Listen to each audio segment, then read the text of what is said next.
Jamaica, wherever you are. Yeah, man, it's Friday the 5th of September 2025. Feel the music, eh? That's jazz.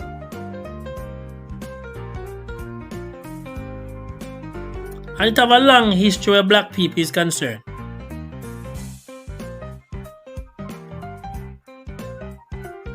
Yeah. How you doing? How is everybody? Big up to the 3 million people across the diaspora. 3 million Jamaicans across the diaspora, from London to Miami to Canada, and throughout Europe and the Americas, Cayman, Trinidad, everywhere you go, including Iceland. Some people say you can find a Jamaican. Go China, in a some shop working is a Jamaican. And how you know? It's the things that identify us. If a Jamaican even hear a little patois in a one of them stores in a China, in a Hong Kong, him head turn. If you go to a workplace and you see somebody black on the mouth and you hear this distinct accent, you're compelled to connect with them. That's identity. Shared values. You don't need a passport for that. Special greetings to the elders and retirees right across the globe, Jamaican, who have worked so hard over the years and they're dying. Our grandmothers and grandfathers and mothers and dads, they're dying. So big up to the over 50s and the over 60s and the over 70s who feel that this world come like a foreign place to them now. Things change. Technology take over. People become much more cold. Big up the blue collar workers there. Security guard them. Big up the nurses them. Big up the members of the Jamaica Constabulary Force. Members of the Jamaica Defense Force. Big up our doctors. Not an easy job. Service. Serving is not easy.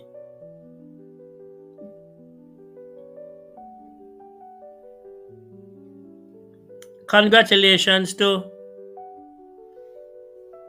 the Prime Minister, the Right Honorable Andrew Holness, for the 3rd term in office. Congratulations also to Mark Golden for his achievement in the amount of votes him get. Some was very questionable why he didn't get more, because there's some constituency that need to be looked at. You know, take the blind for see that.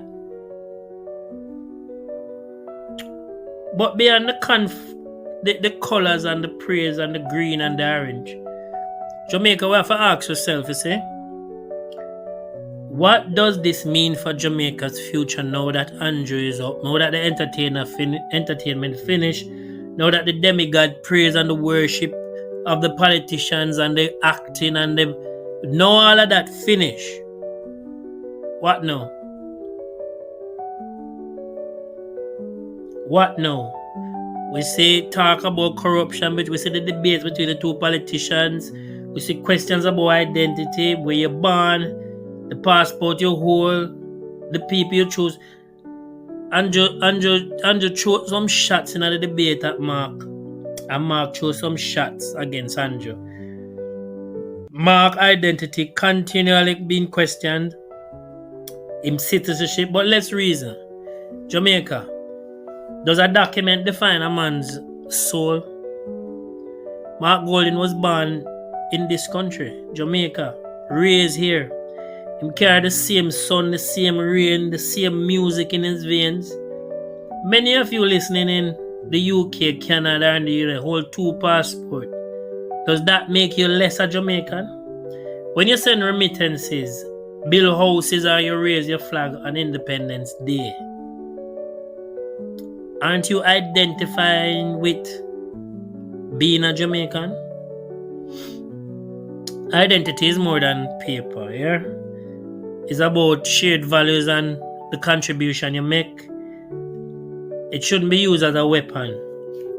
It distracts and divides us as a people, and it creates a story that plays on your emotions without any evidence at all. Inadvertently, Mark threw punches regarding corruption.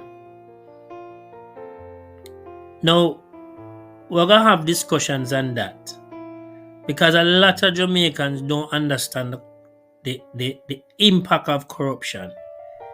Even when it comes to leaders, the perception of corruption have to be looked at. Even the perception, because you talk about corruption in any country, the real economies, corruption in any country deplete resources, meaningful resources that need to go to sectors where need it. You understand? It's one of the most secret, what's a secret? It's one of the most complicated practices for any investigative team to go around, especially in today's day, where there's so many loopholes when it comes to corruption. But as I say, it's for another time. There was a guy named Aldous Huxley, see, and him read in 1931, him did write a book named Brave New World. I'm read a book there. And him warned, it's like him that seen of the future, Bridget. And him warned, say, you know what? Control doesn't always come by force. Sometimes it comes by pleasure, distraction, and constant entertainment. And him say, imagine a world where people would trade their freedom for comfort, where they'd be so entertained and forget to think critically. And in his world, him said them had a thing named feelings, where him said them immerse themselves to be so numb that it keep the people busy and stop them from asking questions. People just accept anything. That sound familiar today? When you look around and when you look on social media, you see people ask questions, or you see people just accept things. What about the election campaign and the debates, and they make us laugh and them entertain us and them trend and you click and share and but what you learn, and did you have questions? How often do these things empower us as a people? We say Andrew ring the bell, we say Mark a hold up in my face, promises like hell. We're gonna multiply living wages or minimum wages, and we're gonna turn water into wine and the most things. But how many of them promises are going to survive the first 100 days? How many of them promises are going to make it to your plate and to your children's classroom and to your hospital ward and stop the gunshot from coming around the corner? What is your reality? What are the reality of the poor in Jamaica? The reality. I talk about the $100 box food that we talk about. Yeah, man. Some places sell $150 box food and $200 chicken back and rice and them things there. Yeah. We talk about the £5 bed and the zinc fence and the outside toilet in a Kingston, Jamaica, where you see all the big house and the big car and the Porsche and them things there. That's not the reality of the average youth. That is not the reality of the average Jamaican. The pensioners. You have pensioners where was teacher, where serve this country, where suffer. Now we face a third term with the JLP. Whether you wear green or orange, history teach us, power is everything. Absolute power they say, can corrupt absolutely. Will this term bring transformation or temptation? So Jamaica, did we vote with our mind or we vote with emotions? Did we challenge the narrative or we just scroll past it? Democracy cannot survive on vibes alone. It needs active mind.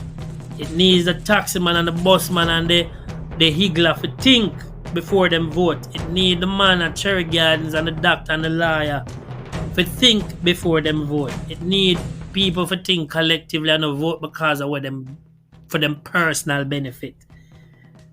Is that the Jamaica we live in? A collective society or an individualistic society? The youth, the working class, the diaspora, we all have a stake. Because when distraction becomes the norm, decisions are made for us and not by us. This is the Island Lens. This is the channel you need to tune into. Critical thinking. We're zooming in on the topics. Don't just ask. Don't just watch. Ask. No. What? Why? The bottle has been thrown. The bell has been rung. The fist has been raised. Now the people must stay awake. Like, share, and subscribe. This is the voice. Your voice. This is Island Lens.